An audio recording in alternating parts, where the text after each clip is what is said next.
रीण. नागपूर आज एक अतिशय स्वच्छ, देखणं आणि सुंदर शहर आहे. परंतु जेव्हा मी होमिओपॅथिक मेडिकल कॉलेजला प्रवेश घेतला तेव्हा ते अस्ताव्यस्त पसरलेलं खेडेगावच वाटत असे. पुण्यातल्या लोकांना त्या काळी नागपूर एक अनोळखी आणि परकं शहर वाटायचं. त्यामुळं 5 वर्षातील माझ्या वास्तव्यात मला पुणे शहर किंवा जिल्ह्यातील एकही व्यक्ती तिथं भेटली नाही. शहरात पाऊल ठेवताच क्षणोक्षणी झालेला हिंदीचा अशुद्ध आणि अतिरेकी वापर परकेपणा अजूनच वाढवायचा. प्रतीक्षा यादीमध्ये माझं नाव असल्यामुळं ॲडमिशन फारच उशिरा म्हणजे ऑगस्टमध्ये झालं. त्यामुळं कॉलेजचं वसतिगृह आणि शहरातील इतर खाजगी वसतिगृह हे देखील पूर्णपणे आरक्षित झाली होती. घरच्या बिकट आर्थिक परिस्थितीमुळं स्वतंत्र रूम घेऊन राहणं परवडणारं नव्हतं. ॲडमिशन घेतल्यावर सुरुवातीचे 2-3 दिवस कसेबसे स्वस्त लॉजवर काढले, पण तिथं राहणं आता अशक्य झालं होतं. गावावरून निघताना आमच्या शेजारीच राहणाऱ्या आवटे आजींनी आम्हाला सांगितलं होतं की त्यांची एक मुलगी नागपूरलाच आहे. जावई रेल्वेमध्ये मोठ्या हुद्द्यावर आहेत. तुम्ही त्यांची भेट घ्या. तुम्हाला काही अडचण आली तर ते मदत करतील.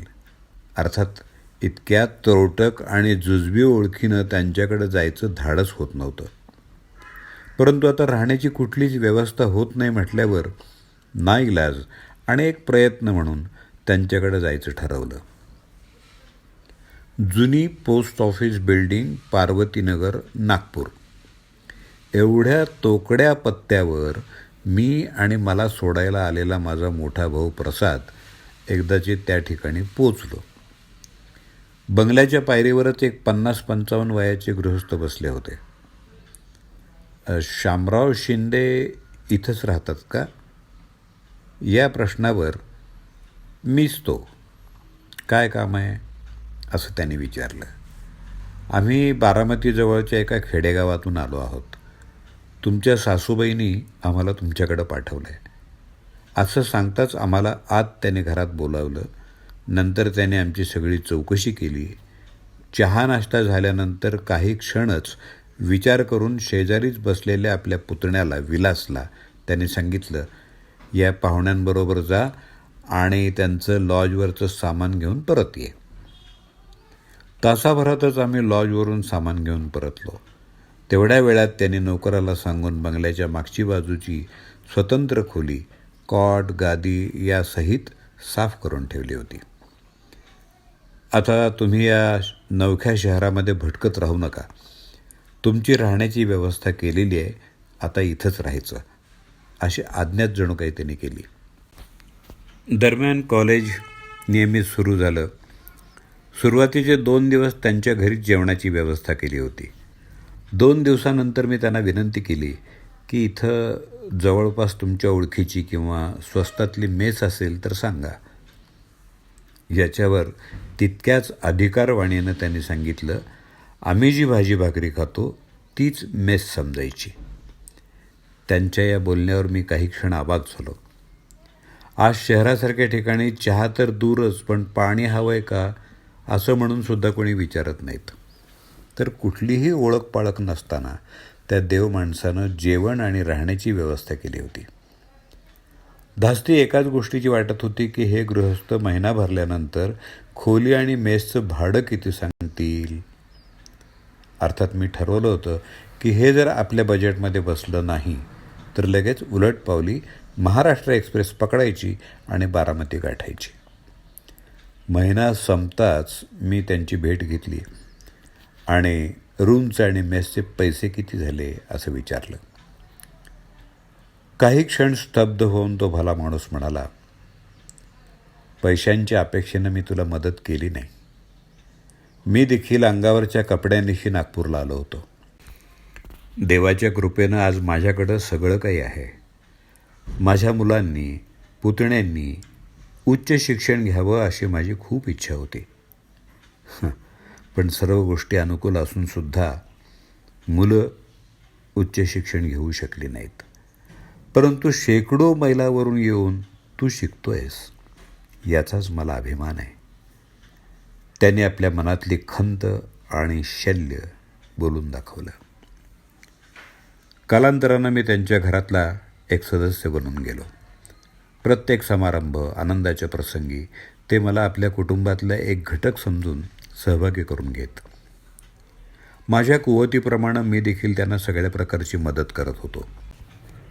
5 वर्ष त्यांच्या उपकाराच्या ओझ्याखाली, परंतु सन्मानानं मी काढली. त्यांनी तक्रार करावी अशी एकही चूक माझ्या हातून घडू दिली नाही. तसंच आपण फार मोठे उपकार केले आहेत अशी कुठलीच प्रौढी त्यांनीही मिरवली नाही.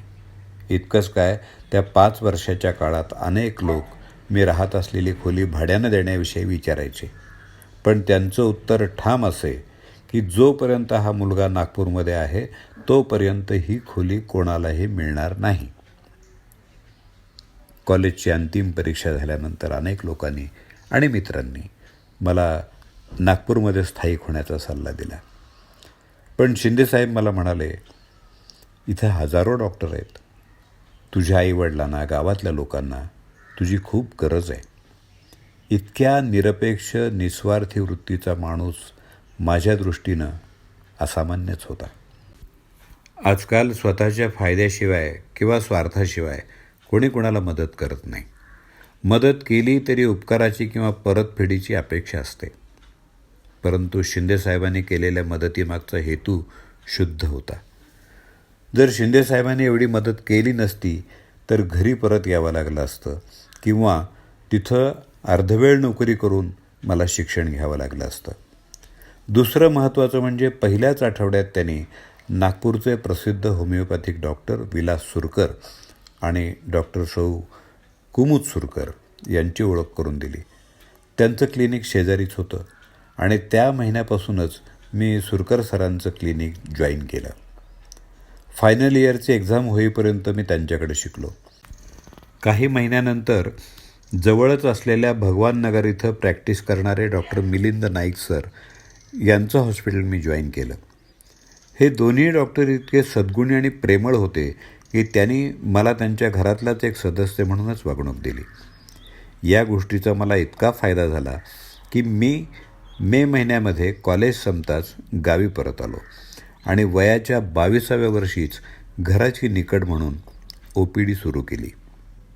आज एक यशस्वी वैद्यकीय व्यावसायिक म्हणून काम करताना शिंदेसाहेबांची नीतिमूल्य आणि आदर्श यांची जाणीव ठेवूनच गरीब, गरजू आणि पीडितांना जास्तीत जास्त मदत करण्याचा प्रयत्न मी करत असतो.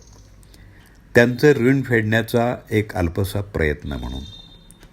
माझ्या नागपूरच्या वास्तव्यामध्ये मी अगदी जवळून पाहिलं की शिंदेसाहेबांनी अनेक गरजू, गरीब आणि निराधार लोकांना मदत केली, अगदी कुठलाही गाजावाजा न करता. रेल्वेमध्ये ते फार मोठ्या हुद्द्यावर होते, पण त्याचा बडेजाव कधीही त्यांनी मिरवला नाही. रेल्वेत फर्स्ट क्लासपासून सगळ्या सुविधा त्यांना मोफत होत्या, पण त्याचा कधीही गैरवापर त्यांनी केला नाही. आज नागपूरमधील त्यांच्या घरात रेल्वे सर्व्हिसला असलेला त्यांचा मुलगा अरुण आणि स्नुषा सुनीता राहत आहेत. तर एक मुलगी हेमा आणि मुलगा राजेश पुण्यात, एक मुलगा आणि एक मुलगी दौंडमध्ये आणि तिसरी नाशिकमध्ये राहते. काही वर्षांपूर्वी त्या देवमाणसाचं निधन झालं. तेव्हा नागपूरला जाऊन आलो. तेव्हा तिथं व्यतीत केलेला 5 वर्षांचा काळ डोळ्यासमोरून हालायला तयार नव्हता. अत्यंत व्यथित अंतःकरणानं त्यांच्या प्रतिमेपुढं नतमस्तक होऊन जड पावलानं मी नागपूर सोडलं. त्या देवमाणसाची प्रतिमा मनात जपत, साठवत आणि तिला वंदन करत. या स्वानुभवाचं लेखन डॉक्टर संजय मंगेश सावंत यांचं. मुर्टी, बारामती. दूरध्वनी क्रमांक 9822012730 98 22 01 27 30. वाचन दत्ता सरदेशमुख.